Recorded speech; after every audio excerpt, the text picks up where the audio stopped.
What's up, everybody? Welcome to another episode of In Conversation With. I'm joined by a very special guest today, somebody who I discovered a few months ago through one of my mentors who I just realized you're really good friends with. Brandon Alexander, thanks for being on the show with me today, man. Thank you so much for having me, man. It's been a good morning. Everything they didn't hear on this conversation was really, really good. Yeah, it's funny. Like you were saying, the internet is this vast pool that anybody could just meet anybody from anywhere. And you're in LA, I'm in Toronto. I discovered you through the internet, and here we are. We have so much in common. I'm sure there's a lot more we have in common that we haven't even discovered, but it's a beautiful thing, this internet thing. Yeah, and we're able to share time, even though our time differences are not the same. We're able to share a moment. And that's what I was thinking about when you said Toronto and you're 3 hours ahead, and I'm in LA, and I'm just waking up, that your day's already going. But then when two people have an agreement to stand in time, none of that matters, because all you have is that moment you're sharing with that person. I think it's absolutely beautiful. It is. And speaking of sharing, there is so much that I want to get into with you. There is literally so much that I want to talk to you about. First thing, though, is Julian Mitchell. Now, the way that I discovered you is, we were talking about this sort of in the pre-interview, is I discovered you through Julian Mitchell. I discovered Julian Mitchell just by happenstance, if that even exists. You know, there's no such thing as coincidence, but I discovered him through Complex Hustle. I absolutely fell in love with his writing and Forbes and, you know, Revolt and everything that he's done. He posted you one day, and I see New Age Gents and men talking shift and all these different things that you're doing. And I absolutely love the content. What's your connection like with Julian Mitchell, and has he, or how did he help you kind of launch New Age Gents? Oh, man. I think everyone in life needs someone to just push a little air beneath their wing. It doesn't even have to be a full-blown storm, but just a little bit of wind, I think, can really get someone going. And Julian did that for me. We had a previous relationship through church and really, you know, similar circles. And at a certain time in life, as you say, happenstance, there's no coincidence.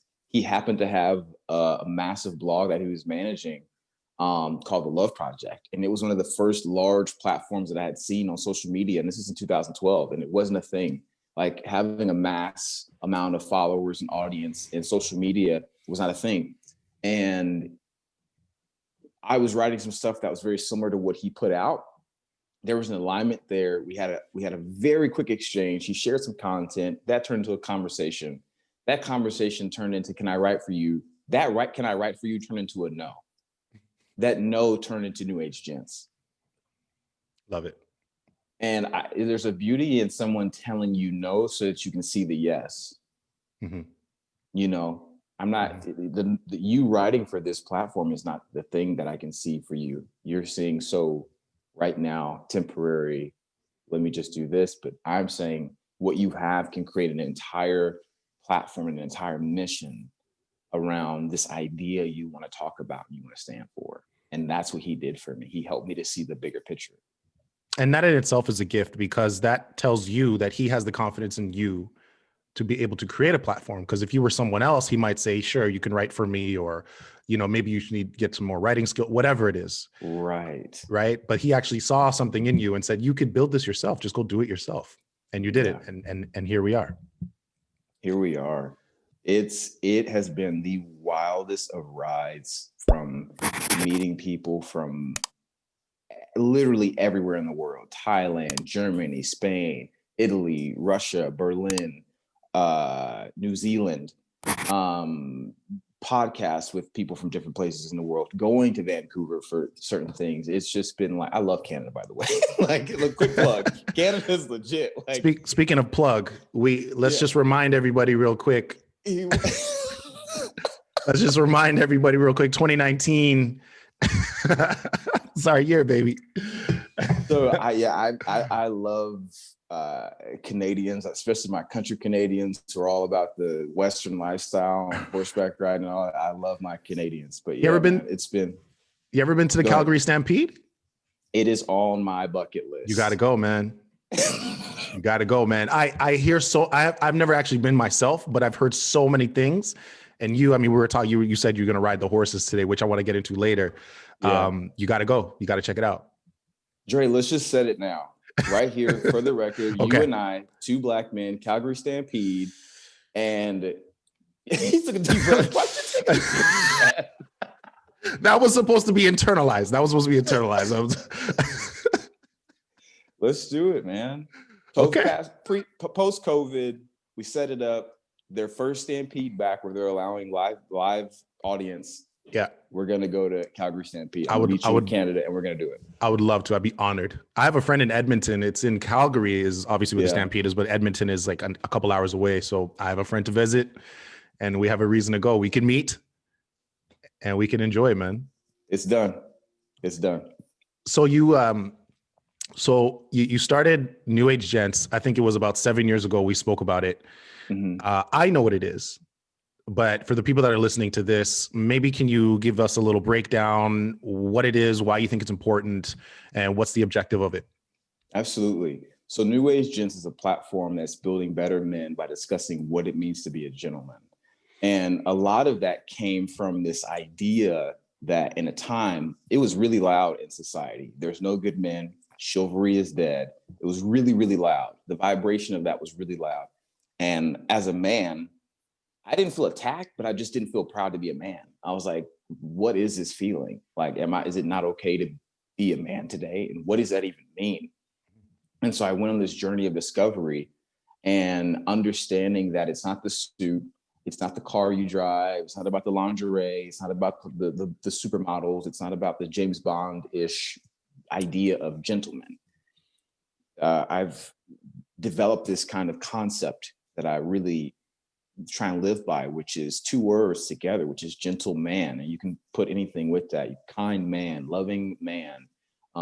It's a healthy version of masculinity, if you will, when you combine the two ideas and understand that masculinity is not just solid or hard or really direct or really cold. It is warm. It is loving. It is nurturing. It can be those things. And with New Age Gents, every post that I share or the content that I create or the conversations I have, they're all my ways of giving people a look into my life and the way I'm trying to live, but also the evidence of what it can produce in other people, right? So even a man like yourself, we're having this conversation. We've been very vulnerable, very warm. We've laughed a lot in a matter of minutes. To me, that's the evidence that men are understanding that it's okay to just trust and lean into a moment. It's okay to not have to try and fit in because you made some sexual joke. It's okay to not, or make a homosexual joke towards another man to make him feel belittled, or you're not man enough, or you don't have a beard, so you're a this or you're a that. It's how can you just connect with another human being in a very authentic, real, and loving way? And to me, that is what the world is asking for. It's asking for that kind of man to show up in order for us to move forward as a society. That's a really good breakdown. Thank you. And before we get too far into it, thanks for putting out your content and starting this conversation, because one thing that I didn't mention to you earlier is that when I discovered you, it was around the same time I started to look inward. And I think COVID has forced us almost to think of, what am I doing to cause the things that's happening in my life, right? What am I doing? Because everything that happens to you is a reflection of, okay, this probably wouldn't happen to somebody else, so why is this happening to me? And it just happened to coincide with me doing that journey, going to therapy, talking to my friends in a deeper, meaningful way, having more meaningful conversations with some of my female friends. What do you think is the impact of that, is looking inward instead of looking outward for what the problem is or what's happening to you? The answers are within and the evidence is outside of you.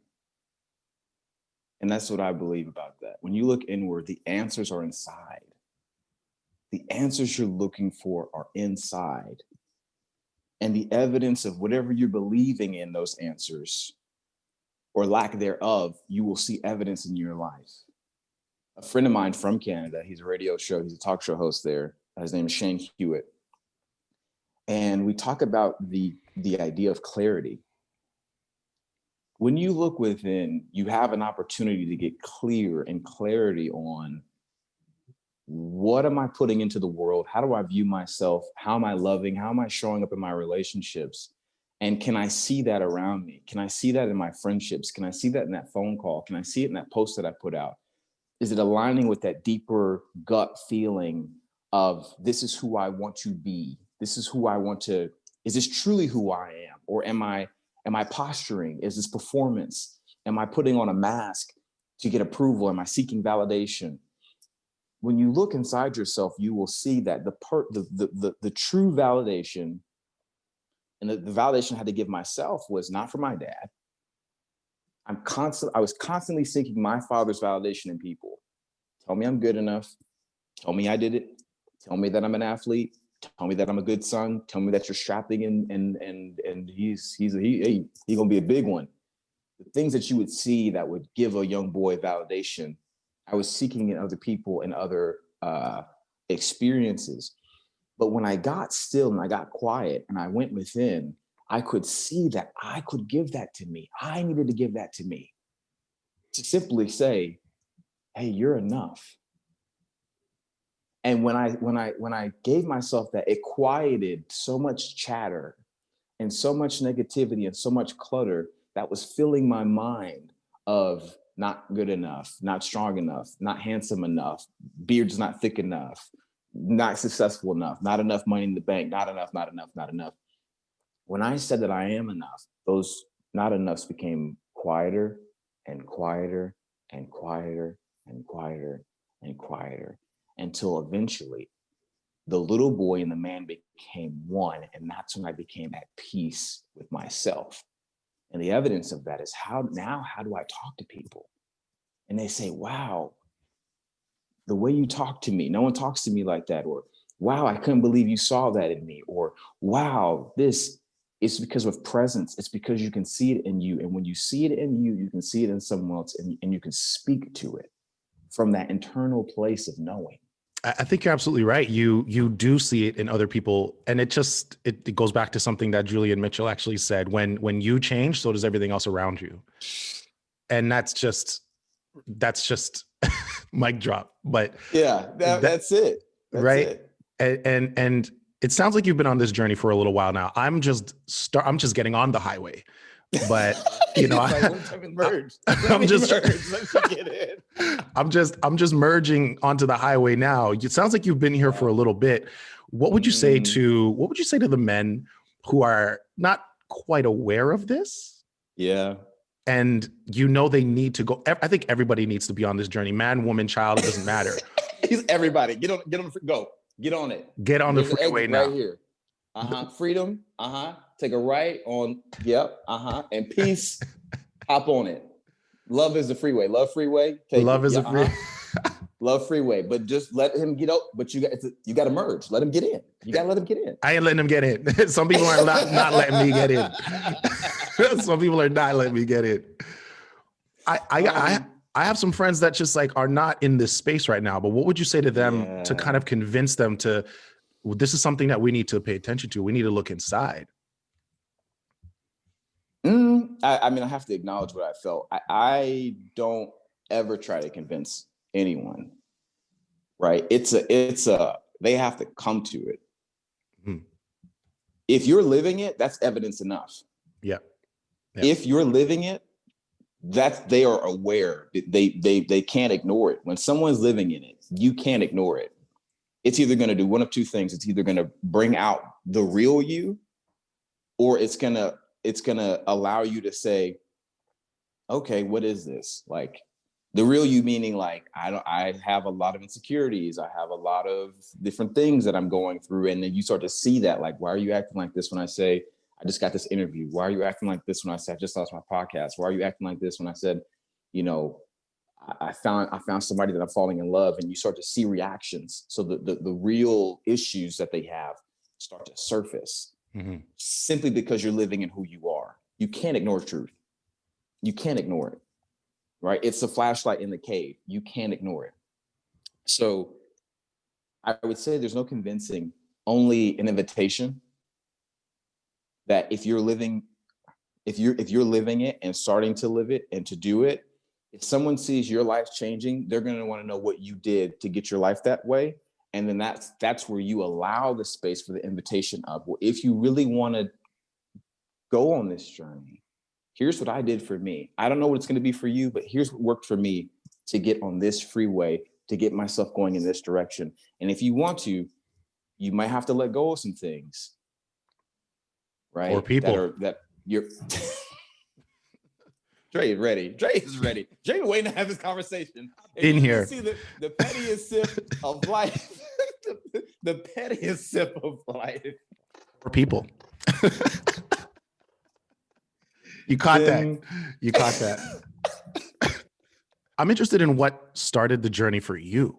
I just started this journey of self-reflection and understanding myself, looking inward for what the problems could be. It sounds like you've been on this journey for a little while now. What was it that triggered you to start to look inward? Was it a job loss? Was it a breakup? Was it something that happened in your life that made you think, oh, wow, this could be happening to me. Maybe I should look inward. What was that thing for you? So it was literally like a combination of all those things in a matter of months. I think the first thing was I just did a big dance job. I used to dance. I just got off a big dance job. And I've told this story in so many interviews, but it's really a pivotal moment for me because my career for a long time was professional dancing. So I thought I was a dancer. This is what I'm going to do. This is my profession. This is what my life's going to become. But I also ignored this feeling of I'm not happy. Like I'm just not happy with my life. I'm not really that thrilled about it. I'm kind of just going about it as if I'm in construction or something. But I had all these experiences, and I remember leaving the stage, feeling unfulfilled. Not that the job was bad, but feeling unfulfilled. And that was the beginning of who am I and what do I really want to do with my life? What lights me up? What am I excited about? I went through a really interesting situation with a young lady that I put myself in because I was just seeking any relationship to cling on to in any way. It was very physical. It was not romantic. And the evidence of the lack of health and the lack of how healthy the relationship was, because I don't want to call it toxic. I just think it was two people who were trying to fulfill fulfill something that they couldn't get from the other person. Mm-hmm. You know, mm-hmm. It's not, I don't think it's necessary to throw toxic on everything that's just not for you. So I was in that relationship, and then that went super south. And then I was like, okay, just stop everything. Your career is not what you want it to be. You're definitely taking up space and time for someone who wants a relationship with you, but you don't want a relationship with. What are you doing? And who are you? You're not Hollywood in the sense of the idea. Mm-hmm. You're a Texas boy through and through. You are a countryman who wants a simple lifestyle, but also loves living in a city where opportunities are vast.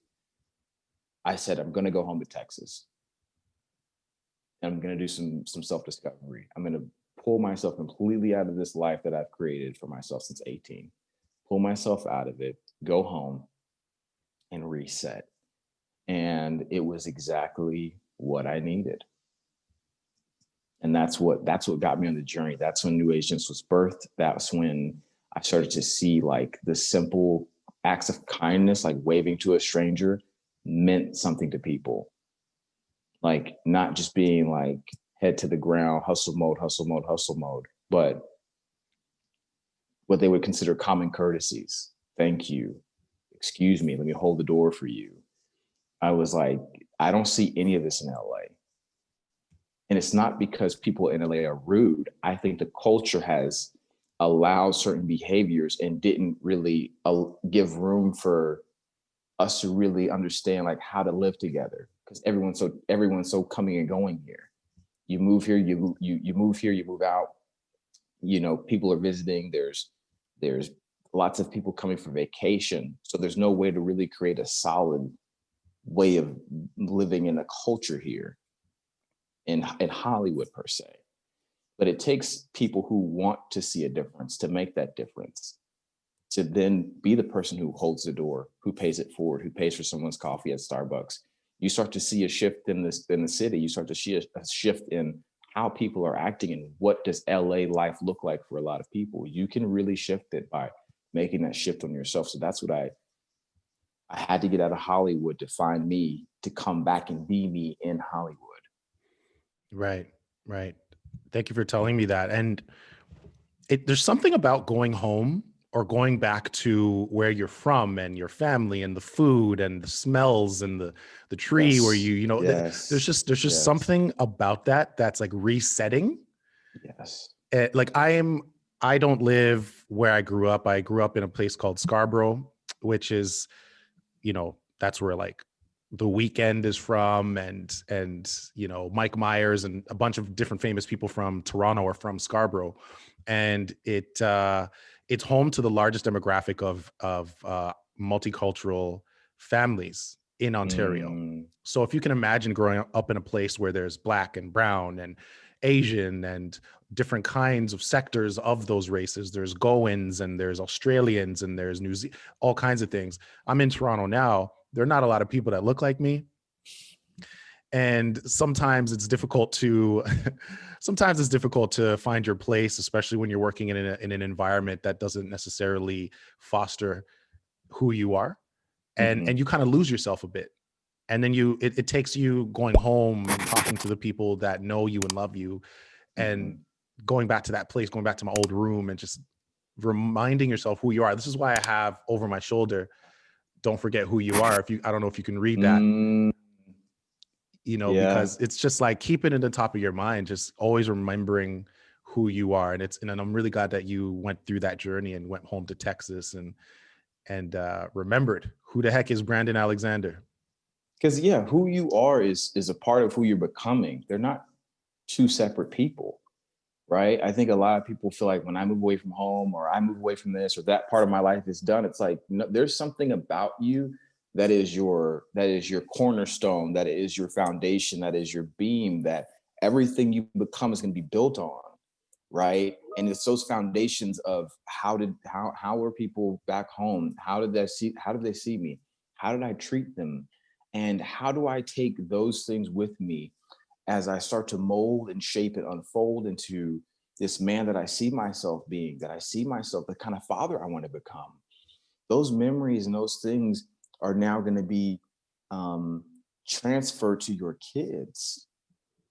They're going to be transferred to your marriage and your relationship. They're going to be transferred to every friend you meet from, here on out. Who you were at 5 and 10 and 15, and that fight you got into, and that baseball game you went to, and that girl that didn't kiss you in second grade.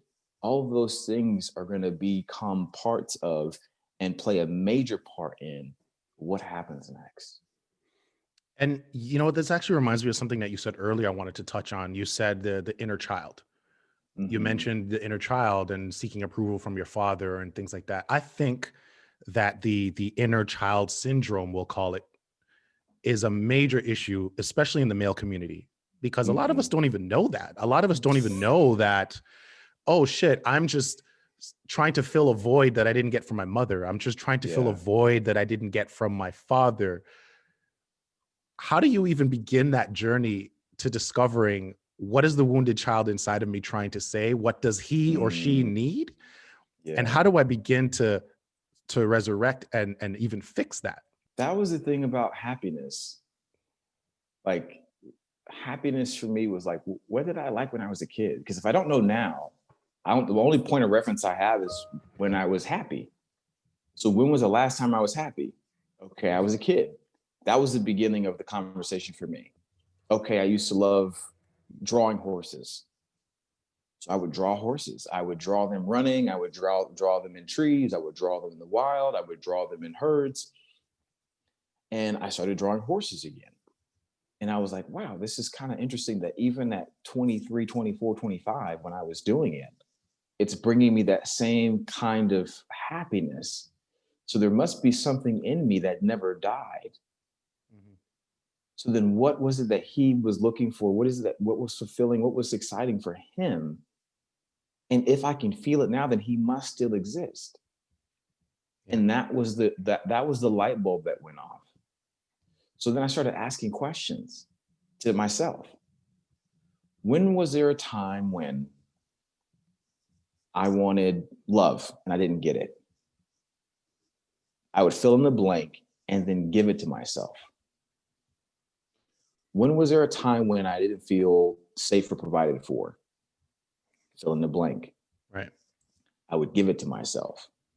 But then when we talked about, internal and evidence, I would then see what would happen when I would give it to myself, what it would do for me as the man today. And the kind of like reassurance and peace to where I wouldn't send that text at 10 o'clock about like what you up to, what you're doing. I wouldn't go drink that fifth glass of whiskey. I wouldn't go, I don't smoke weed, but let's just say for the sake of it, I wouldn't go get high for hours on end. I'm not knocking these recreational things, but people use them as ways to mask what they're really feeling and what they're going through. Mm-hmm. So when I was finding these things to mask and to really escape whatever I was going through, when you start to heal that child, you find out that you don't need as much as you think you do, because you start to heal each part of you. Wholeness doesn't mean that cracks never existed. And I think that's part of the journey that I would love for people to really understand, is that you're on your journey to wholeness, but that doesn't mean those cracks that were there never existed and don't make whatever this is still a part of you. So that's what it was when it came to discovering the inner child and what cracks lived inside of me, and how could I fill those cracks with the love that I needed and not something temporary that in a matter of moments could be gone and that crack was exposed again. How do you identify, I'm a guy, I'm in a relationship, I don't necessarily know why things are going bad, let's say, just generally speaking. How do I identify the thing that I'm craving in this relationship is really something that I need to give to myself and it's my wounded child speaking?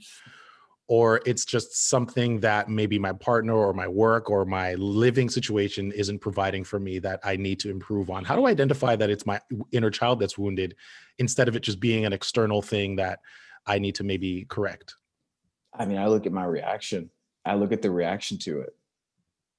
Is it from a place of hurt? Like when you look at your reaction to something, that initial sting or that initial feeling you get when, like, let's say you want your girl to come to tell you look good today, right? I'll use that as an example, right? The validation of you look handsome, right? You put on like a really dope shirt, some pants, some shoes that you're like, y'all look fly. And you walk by her almost in a sense of, you'll be fine. And she says nothing. And now you have a reaction to it internally of, well, why didn't she say anything? And now you're bitter, you're sour about it. That's when I would look back and say, you need to look at what's coming up for you in this moment. And then if you look at it, you will see the rabbit hole or trail or whatever. Breadcrumbs. There it is. You've seen it. I knew where your mind was going. You can see the breadcrumbs of the time where at 5 years old, you were told you were ugly, or you didn't feel handsome enough, or you got a bad haircut and you were made fun of. You will see where people call them triggers, if you will. You were triggered in that moment. It triggered you to a memory or a trauma from the past. Those are the moments that you should pay attention to, is when you react like that. Same thing with a job. You don't get the promotion. Someone gets promoted above you. But then you start to look at your dynamic with your older brother or your younger sister, where they kept getting everything. And you tried your damnedest and your hardest to constantly look for mom and dad's approval. I'm bringing home straight A's. I'm doing this. But she just got a new bike, but she went from a C to a B. How does she get a new bike?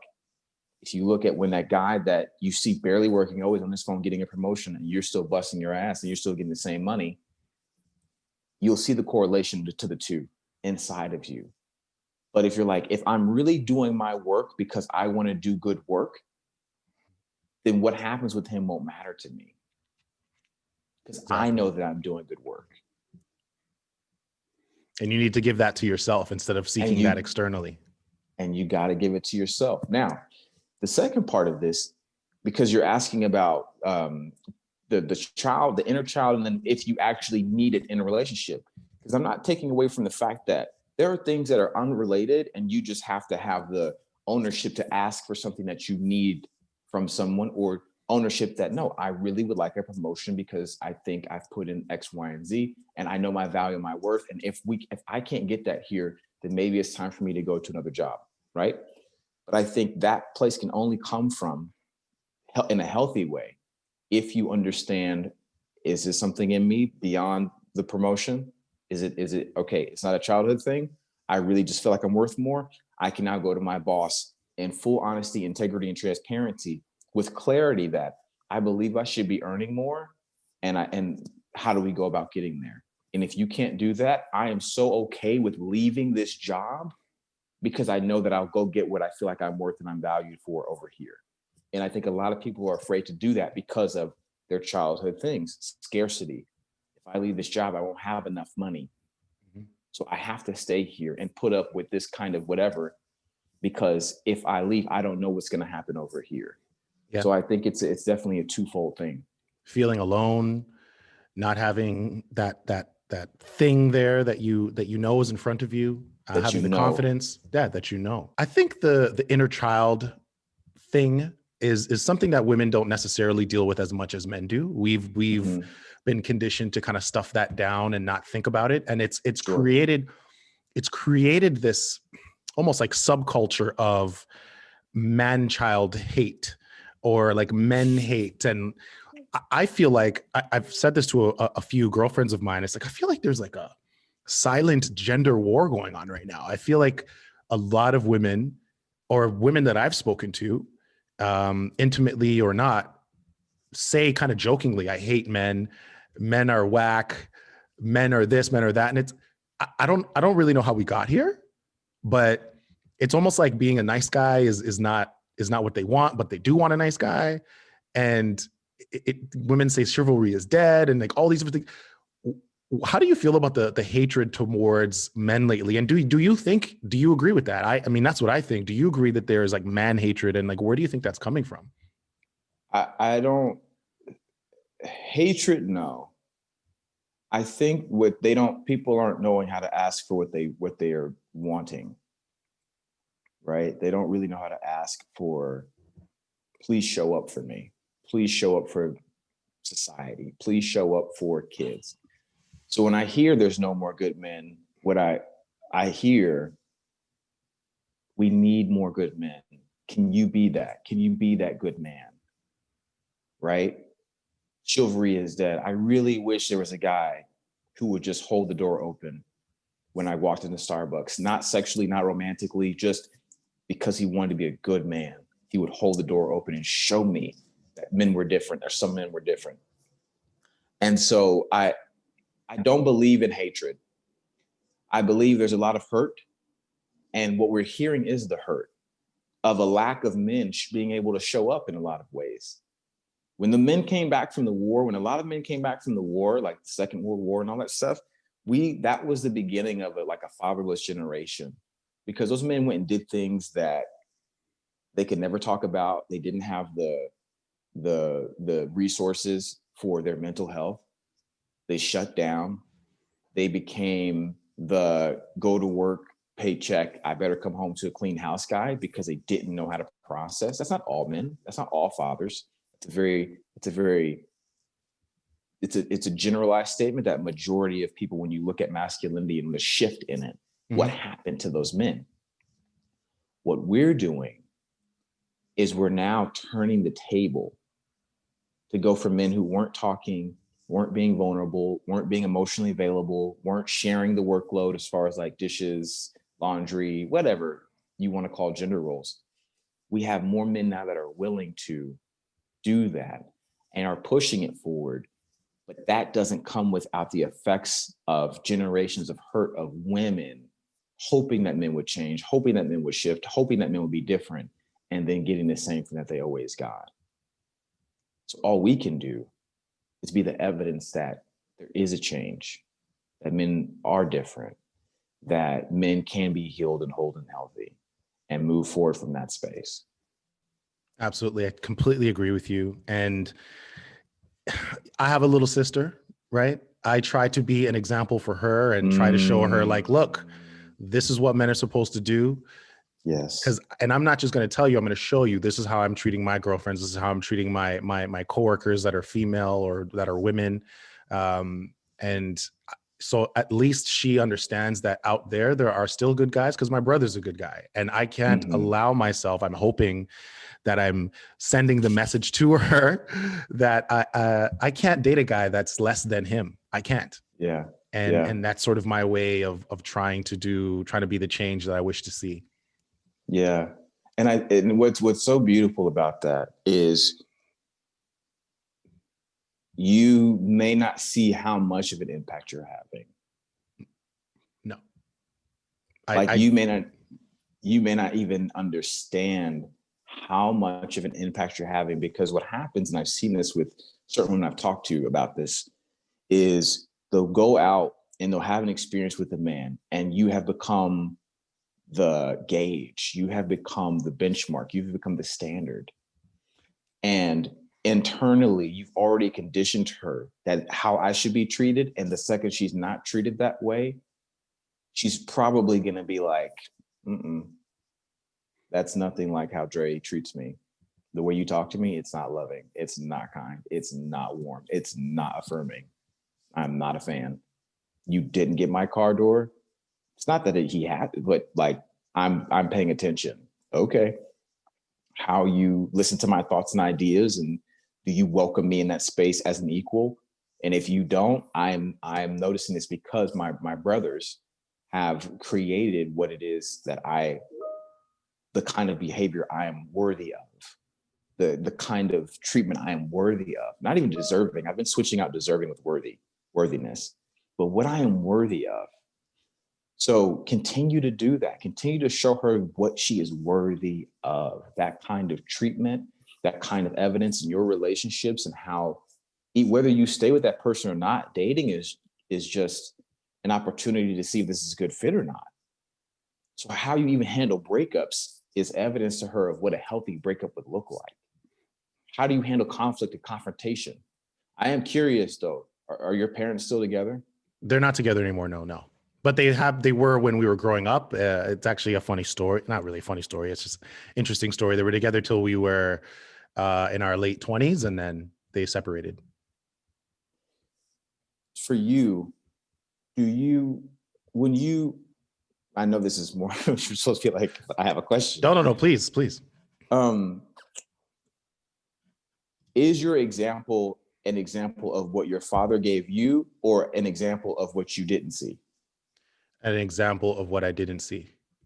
So the way that I have approached my relationships is I've looked at what I didn't get, and I've looked at what I hadn't seen, because I hadn't seen, and I talk about this with some of my friends, is that we don't have very many examples of successful relationships, especially in the Black community, right? Even on TV, right? We Yeah. there aren't very many examples of successful relationships. So we almost have to think about, okay, well, what are we not getting?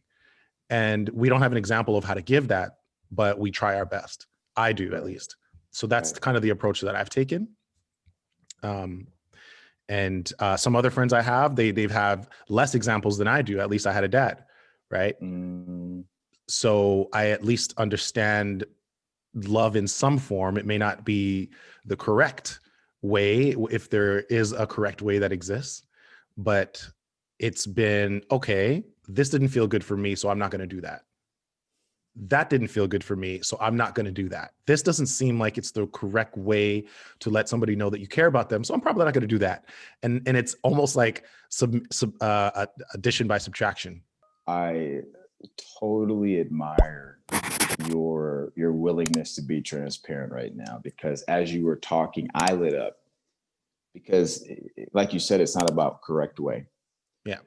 but in your speech, I could hear the willingness for healing, and not just in yourself, but even others, Mm-hmm. right? I'm going to allow myself to then water a soul that may not have been watered a particular way. Mm-hmm. You know, I want to support your business. How can I support your business? Okay, let's map out the game plan. I'm going to be here with you. You want to go out for ice cream? I'll take you out for ice cream. That's great. Like, I can hear this in your voice. I don't even know you, but I can hear the willingness to be there for people in a particular way that says, you're worthy of love. You're worthy of time. You're worthy of above just like my presence. Because you're a big guy. Your presence, you could walk into a room and be like, hey, great. And they would feel you. People would feel your presence. Yeah. But what's even greater is that your heart is so much bigger. Thank you. Thank you for seeing into that. It's not something that people see right away. It usually takes a little while for people to get to know me. But the way that I approach my relationships, platonic or romantic, is how can I provide?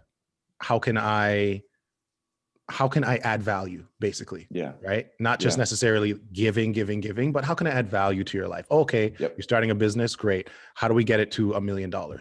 You know, or you have friends in your life that you need to communicate better with. Okay, great. Well, maybe we can look into some seminars, or we can, hey, there's this great page, Men Talking Shift, or, you know, New Age Gents, and maybe we can see what they're talking about. But yeah, that's absolutely the approach that I take to relationships. And it's helped me forge more genuine connections. A lot of my guy friends, and I haven't gotten into this with you, but a lot of my guy friends, especially now, this is something that happens in life when you reach a certain point. For me, it was 30 plus. I'm 34 right now. Once you hit a certain age, 32, you kind of refine the people around you, and you understand what you like, what you dislike, what you need, what you don't need, the kind of energies you want around you.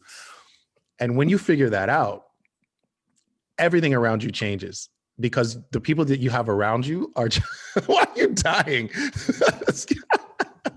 It's just the people that you have around you are only people that are going to help you become a better person. And you're going to do the same thing for them. And my friends and I can have these conversations. I won't say any names just in case they're watching, but I have very vulnerable conversations with some of my guy friends about, this is how she's making me feel. Okay, well, my question to them is, what do you think? The first question I ask some of my guy friends when they complain to me about their girlfriend or a work situation is, what do you think you're doing to contribute to this?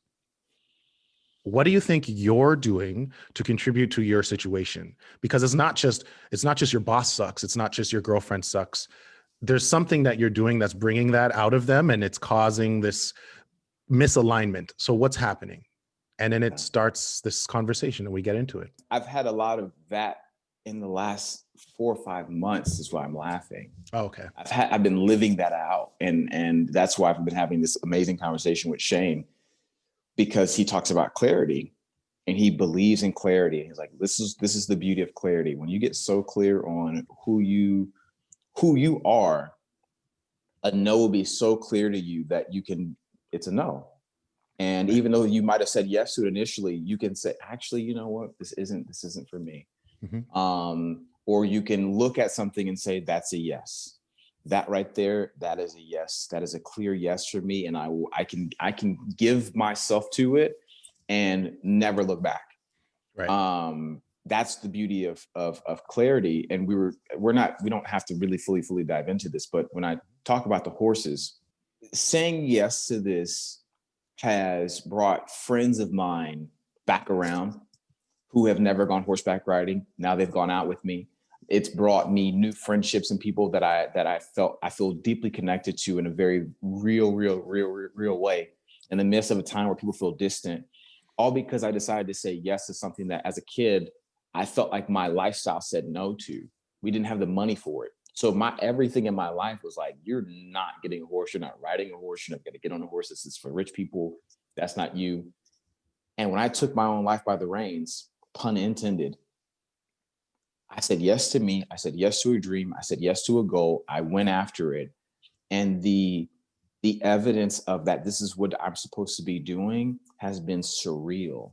So everything Dre is talking about, whoever is listening, is so real that when you have clarity and when you take the time to look within to get clear, wipe off those glasses and those mirrors that are in your heart and in your soul about certain things, how you spend money, who you spend your time with, how do you spend your time alone? When you get clear on those things, you start to be able to see everything that you want in your life, that you don't want in your life, what is serving you, what's not serving you, how can I add value and what's not adding value in my life.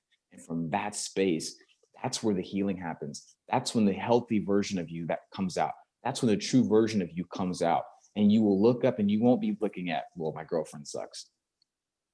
My boss sucks. My car sucks. This apartment's whack. Why can I have this? Why can I be like this person? None of those thoughts will exist. Yeah, absolutely right. And it changes when you get clear on that, just like last kind of point on this, when you get clear on that, it changes what you're attracted to. Yeah. Because when you're not in the right space, when you're just in a, maybe not a dark place, but you're not clear on who you are and what you want. A fog, I call it a fog. A fog. When you're in a fog, you're attracted to the wrong things because you're not clear on who you are. So you're just attracting all of the wrong things. You don't know they're wrong until you, Right. until you get with them or whatever it is, you align with that job. And yeah, it just completely, your whole world completely changes. So whoever's listening, self-reflection, understanding yourself, understanding that inner child, understanding what he or she needed when you were younger and giving that to yourself now when you're older, absolutely is the key to happiness. I know you don't have a lot of time. I want to get you out of here, but I had reached out to a couple girlfriends of mine and I said, hey, I'm talking to this dude, New Age Gents. We're going to be talking about guys and vulnerability and things like that. So I said, throw me some questions that you think Let's do it. I could ask him. And I had a couple questions. One of them is from my friend. I'm not going to say anybody's names, but she said, how do women help create safe spaces for men to be vulnerable? Oh man. Okay. This is right on the tip of my tongue.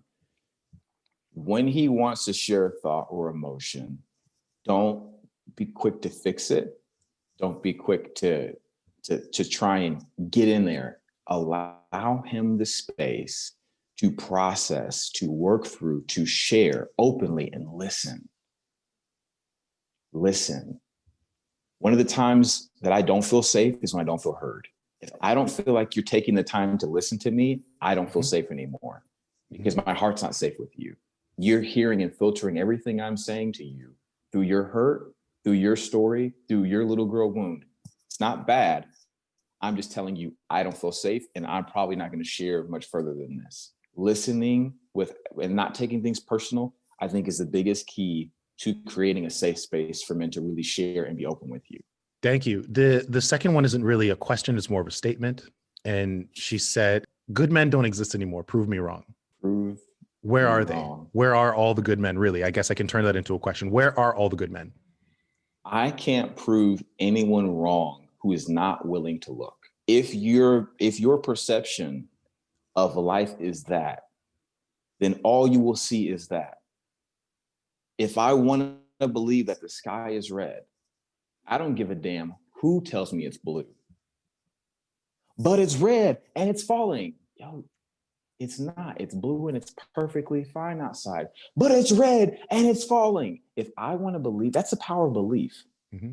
If that's all I want to see, that's all I'm going to see. So anyone who wants to see the good men in the world, you have to be willing to look for them, to look for the evidence. And it's funny that she's prompting you with this because she's talking to one. Exactly. Hey, thank you. I like to think so. You're the evidence. Thank you. And last one, it's kind of a loaded question. So I understand if maybe you want to answer another question, but why do men cheat? I think the real question is, why do people cheat? That's the real question. Your experience is what's making you say, why do men cheat? But why do people cheat? I've been cheated on 4 times by women. I'm sorry to hear that. But no one's asking the question, why do women cheat? Now, if you want to go to what the breakdown is for a lot of people, it's based on the person to me. What are they looking for outside of what are they looking for that they feel the need that they have to get it somewhere else? Not that you lack it, not that you don't have it, but in themselves. What are they lacking that they think they have to go get it in multiple places? That's their issue. That's their trauma, their thing to deal with. Cheating never has anything to do with the person who's being cheated on, ever. I don't care what anyone says. Someone's infidelity, cheating, stepping out on has everything to do with them, their trauma, and their issues.